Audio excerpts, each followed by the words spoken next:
जो मुझको बदनाम करे, काश वो इतना जान सके कि अपना पर्दा खोले है या फिर मेरा पर्दा खोले है। दोस्तों, ये लाइन फिराक गोरखपुरी जी की है। काफ़ी बेहतरीन लाइन है। आज मैं हिंदी की इन लाइनों के साथ में एक ऐसे शख्सियत के बारे में आपको बताने वाला हूं जो हम सबका आइडल है और उनसे हम सब लोग सीखने की हमेशा कोशिश करते हैं। दोस्तों, आज मैं बात करने वाला हूं डॉक्टर विकास दिव्यकीर्ति सर। दोस्तों, सर के बारे में लगभग हर स्टूडेंट ने सुना होगा यूट्यूब के माध्यम से। काफ़ी बेहतरीन तरीके से पढ़ाते हैं, एक अच्छे टीचर है, एक अच्छे व्यक्तित्व के धनी हैं और सोशल रूप से इतना वर्क करते हैं स्टूडेंट के लिए, जो कि हम सब के लिए एक प्रेरणा स्रोत का काम करते हैं। दोस्तों, डॉक्टर विकास दिव्यकीर्ति सर, जिनको दृष्टि के डायरेक्टर के रूप में जाना जाता है, सो मैं उनके बारे में जितनी भी बातें हैं इस वीडियो के अंदर आपको क्लियर करने की कोशिश करूंगा और उनके बारे में अपन जानकारी लेंगे और उनसे अपन सीख सकते हैं कि जब गिरते हैं तो उठते कैसे हैं और जो सोच लेते हैं उसको करने के लिए कैसा जज्बा होना चाहिए, वो अपन इस शख्सियत से सीख सकते हैं। तो दोस्तों, चलते हैं, वीडियो को स्टार्ट करते हैं। दोस्तों, डॉक्टर विकास दिव्यकीर्ति सर, दोस्तों सबसे पहला डाउट नहीं, सबसे बड़ी जो कमी सब लोगों के मन में होती है कि ये जो दिव्यकीर्ति, जो इनके पीछे जो सरनेम लगा हुआ है, ये न तो इनकी कोई कास्ट से है, न इनकी कोई ये गोत्र है। दोस्तों, एक्चुअल में इनके जो पापा है वो आर्य समाज को काफ़ी ज़्यादा फॉलो करते हैं और इनके पापा ने ये नाम इनको एक अलग तरीके से दिया था, जो कि न तो इनके किसी न तो इनके किसी कास्ट से बिलोंग करता है, न ही इनके किसी गोत्र से बिलोंग करता है। बस उनको इस नाम के अंदर पता नहीं कोई रुचि होगी तो उन्होंने ये नाम इनको दे रखा है। दोस्तों, विकास दिव्यकीर्ति सर का जो जन्म हुआ था वो हरियाणा में हुआ था। ये हरियाणा के रहने वाले हैं। दोस्तों, इन्होंने DU से अपनी यूनिवर्सिटी DU से अपनी डिग्री ली और इन्होंने हिंदी के हिस्ट्री से इन्होंने BA किया और इसके बाद में इन्होंने हिंदी के अंदर इन्होंने PhD की, MPhil की, MA भी की हिस्ट्री के अंदर, और इन्होंने इसके साथ में सोशियोलॉजी के अंदर भी इन्होंने MA कर रखी है, इन्होंने LLB कर रखी है। सो इन्होंने शिक्षा के अंदर काफ़ी ज़्यादा इन्होंने अचीवमेंट हासिल कर रखी है। दोस्तों, रही बात इनके की गर्लफ्रेंड की। दोस्तों, ये आपने यूट्यूब के काफ़ी सब जगह पे सुना होगा डॉक्टर विकास दिव्यकीर्ति सर की गर्लफ्रेंड कौन है, क्या है, क्या है। फ्रेंड्स, जो डॉक्टर विकास दिव्यकीर्ति सर जब PhD कर रहे थे उन दौरान इनको प्यार होता है और जिनसे ये लव करते हैं वो आज इनकी धर्मपत्नी है। मैं बात कर रहा हूँ तरुणा वर्मा, जो कि दृष्टि की डायरेक्टर है, जो कि मेन रूप से जो दृष्टि की डायरेक्टर कही जा रही है वो तरुणा वर्मा है, न कि डॉक्टर विकास दिव्यकीर्ति सर है। जो मेन रूप से जो डायरेक्टर है दृष्टि के वो मैम तरुणा वर्मा है, जो कि आज इनकी वाइफ है और जो कभी इनकी प्रेमिका हुआ करती थी। सो इनसे ये भी सीख सकते हैं कि लव के साथ में इन्होंने अपने अचीवमेंट को किस हिसाब से हासिल किया और जिनको इन्होंने चाहा तो उनको बेनता चाहा और आज इनकी ये वाइफ है। फ्रेंड्स, डॉक्टर विकास दिव्यकीर्ति सर की जो आज भी एज है वो करीब 45 ईयर ओल्ड है और इन्होंने 1996 के अंदर UPSC का अपना एग्ज़ाम दिया और इन्होंने फर्स्ट अटैम्प्ट के अंदर ही IAS UPSC एग्ज़ाम को क्लियर कर दिया था। ये बात है कि इन्होंने IAS पोस्ट को उसमें हासिल नहीं कर पाए थे ये, लेकिन इन्होंने UPSC को क्लियर कर दिया था और उस समय करीब इनकी एज 21 से 22 के आसपास थी। सो अपन कह सकते हैं काफ़ी यंग एज में ये एक UPSC क्वालिफाई करने वाले व्यक्ति थे। फ्रेंड्स, फिर इन्होंने होम मिनिस्ट्री के अंदर करीब थोड़े दिन काम किया। इसके बाद में इन्होंने 1998 के अंदर इन्होंने अपनी शादी कर दी थी। अपनी शादी होने के बाद में इन्होंने करीब 1 साल के बाद में दृष्टि की स्थापना की। दोस्तों, इन्होंने अपनी शादी के 1 साल के बाद में 1999 के अंदर दृष्टि कोचिंग की स्थापना की और उन्होंने इस समय तक उन्होंने होम मिनिस्ट्री में जो काम कर रहे थे उनसे उन्होंने लीव ले उन्होंने उसको छोड़ दिया था, क्योंकि उनको जो शायद ये होगा कि शायद वो छोटी छलांग नहीं लगाना वाले थे, ये कोई बड़ी छलांग लगाना चाहते थे। इसके कारण उन्होंने दृष्टि की स्थापना की और इस काम को छोड़ा। साथ साथ में वो UPSC का तैयारी साथ साथ में कर ही रहे थे सर। फिर 2003 के अंदर इन्होंने फिर से UPSC का एग्ज़ाम दिया, पर अपन ये कह सकते हैं कि शायद किस्मत थोड़ी अच्छी नहीं होगी। शायद इनका इस बार भी इनका UPSC क्लियर तो हुआ, लेकिन फिर से इनको IAS पोस्ट जो प्रॉपर चाहिए थी वो इनको नहीं मिली। फिर भी ये UPSC के अंदर काफ़ी दृष्टि कोचिंग के अंदर अपना पूरा टाइम दे रहे थे और लोगों को काफ़ी अच्छा पढ़ा रहे थे और इस समय तक दृष्टि काफ़ी ज़्यादा डेवलप हो चुकी थी। फ्रेंड्स, आपने किरण कौशल मैम का नाम जरूर सुना होगा।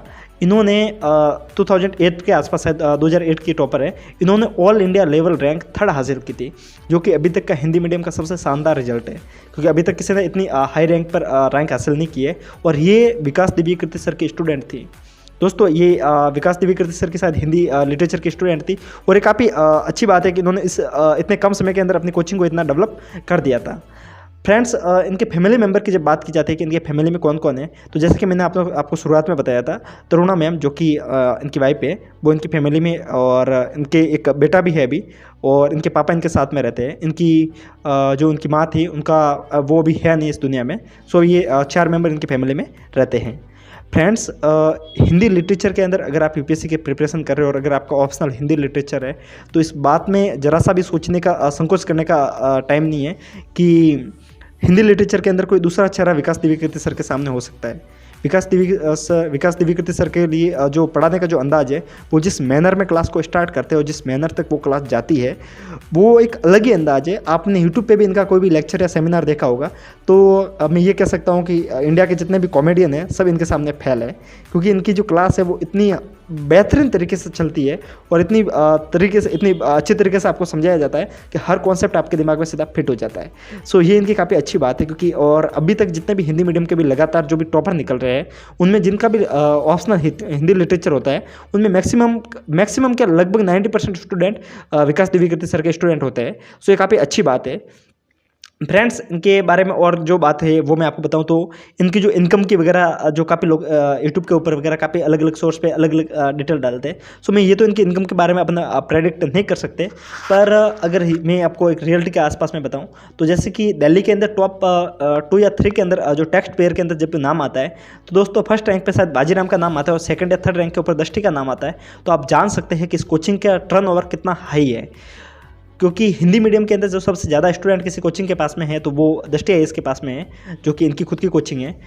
और रही बात कि इनके अभी छोटा सा एक आपको एक उदाहरण के माध्यम से हम एक लगा सकते हैं, एक अंदाज़ा लगा सकते हैं कि जब ये कोरोना का टाइम था, जब पेंडेमिक का ये लॉकडाउन स्टार्ट हुआ था, उस समय सब लोगों ने अपनी अपनी तरफ से हेल्प की थी गवर्नमेंट को।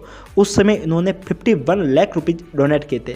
सो ये काफ़ी बड़ी बात है, क्योंकि हर व्यक्ति करीब अपनी इनकम का 1% के आसपास ही डोनेट कर रहा है। तो आप एक अंदाज लगा सकते हैं कि जो व्यक्ति 51 लाख रुपये इस कोरोना में दान कर सकता है, सो इनका टर्नओवर काफ़ी हाई होगा। रही बात इनके जो ये लाइफ को जो जीते हैं वो काफ़ी सादगी में जीते हैं, न कि ज़्यादा वो एक लग्जरियस लाइफ को जीने की कोशिश करते हैं। इन्होंने हमेशा अपनी लाइफ को एक एथिक्स को हमेशा फॉलो करते हैं, और जो कि एथिक्स जिसको नैतिक शास्त्र बोलते हैं हिंदी के अंदर। नैतिक शास्त्र के अंदर अपन को ये सिखाया जाता है कि आप जो हो वो आप वही बन के रहो, न कि सबके सामने दिखावा करो। और शायद ये इसी फिलोसॉफी के आधार पर ये चलते हैं। और इन्होंने दर्शन शास्त्र और फिलोसॉफी के अंदर काफ़ी ज़्यादा इनकी रुचि है, जैसे कि इन्होंने कॉन्स्टिट्यूशन के अंदर इनकी काफ़ी ज़्यादा रुचि है, पॉलिटिक्स साइंस के अंदर काफ़ी ज़्यादा रुचि है। तो ये शायद इन चीज़ों को फॉलो भी करते हैं अपने लाइफ के अंदर, जो ये पढ़ते हैं उन चीज़ को अपने लाइफ में फॉलो करते हैं। इसके कारण ये कभी लग्जरियस लाइफ को जीने की कोशिश नहीं करते, एकदम नॉर्मल और सादगी के भरा जीवन जीते हैं और साधारण रूप से नॉर्मल कार को चलाते हैं। इनके पास में एक फॉर्च्यूनर कार जरूर है, जो कि जब भी मूड होता है कभी बाहर घूमने का, उस दौरान शायद इसका यूज़ करते हैं ये। दोस्तों, दृष्टि आईएएस के अंदर जो अभी टीम काम कर रही है, उसके अंदर करीब 625 लोग इनके साथ में काम कर रहे हैं। सो अपन ये भी सोच सकते हैं कि ये एक शख्सियत कितने लोगों को रोज़गार दे रहा है। सो ये काफ़ी बड़ी बात होती है एक आम आदमी के लिए, इतना सब कुछ काम कर पाना, इतनी कम उम्र के अंदर इतनी बड़ी उपलब्धि हासिल कर पाना। सो दोस्तों, इनसे अपन बहुत कुछ सीख सकते हैं, क्योंकि लाइफ के अंदर अपन को लगता है कि शायद एक मुकाम के ऊपर अगर फेल हो जाते हैं तो अपन कुछ कर नहीं पाते हैं। लेकिन दोस्तों, जब एक मुकाम पे आप फेल होते हो तो आप कभी ये मत सोचिएगा, क्योंकि हर्षद मेहता करके जो वेब सीरीज आई उसका काफ़ी बेहतरीन डायलॉग है कि what is the success, success is the next chapter of the failure. अगर आप फेल होते हो तो उसका जो अगला पड़ाव है वो आपकी सक्सेस ही है। और इसका सबसे बेहतरीन उदाहरण हमारे सामने है डॉक्टर विकास दिव्यकीर्ति सर। इनके लेक्चर यूट्यूब के ऊपर काफ़ी ज़्यादा मात्रा में देखे जाने वाले, सबसे ज़्यादा व्यू कमाने वाले चैनल के रूप में जाना जाता है दृष्टि आईएएस का जो यूट्यूब चैनल है। इनके अंदर जो इनके जो खुद के लेक्चर है दोस्तों, ये जरूरी नहीं कि यूपीएससी का स्टूडेंट देखे। मेरा मानना है कि जो एसएससी की प्रिपरेशन कर रहा है, रेलवे की प्रिपरेशन कर रहा है, हर व्यक्ति उस वीडियो को देख सकता है। और यहाँ तक कि जो लेमैन है, जो आम आदमी है, वो भी इस वीडियो को देख सकता है, क्योंकि ये इनके पढ़ाने के अंदर कभी भी टेक्निकल नॉर्म का यूज़ कम करते हैं और साधारण भाषा का यूज़ काफ़ी ज़्यादा करते हैं। और इनकी भाषा शैली इतनी बेहतरीन है कि आप जब इनको देखेंगे तो आप इनसे बहुत कुछ सीख सकते हैं दोस्तों। सो दोस्तों, जितनी जानकारी मुझे सर के बारे में बतानी थी, शायद मैंने आपको सारी जानकारी आपको बता दी है। और इस सक्सेस से जितना आपको सीखना चाहिए वो आप इनसे सीख सकते हैं। और इनसे आपको सीखने के लिए बहुत सारे पॉइंट मिलेंगे। आप अगर इनको लाइफ में फॉलो भी करोगे तो शायद आपकी लाइफ जिस स्तर पे अभी है उससे कहीं ज़्यादा स्तर पे जाएगी। सो दोस्तों, मुझे लगता है मेरा वीडियो बनाने का उद्देश्य ख़त्म हो चुका है, और मुझे लगता है कि शायद इस वीडियो से आप बहुत कुछ सीख के जाओगे। आपको लगता है कि आपने बहुत कुछ सीखा है तो एक कमेंट, एक लाइक और सब्सक्राइब करना अगर आपको लगे कि ये चैनल आपके काम आ सकता है तो। अदरवाइज आपको कुछ गलत लगा हो तो भी कमेंट करके बता दीजिएगा। सो तब तक के लिए हंसते रहिए, मुस्कुराते रहिए और साथ साथ में पढ़ते रहिए। So thank you very much. जय हिंद साथियों।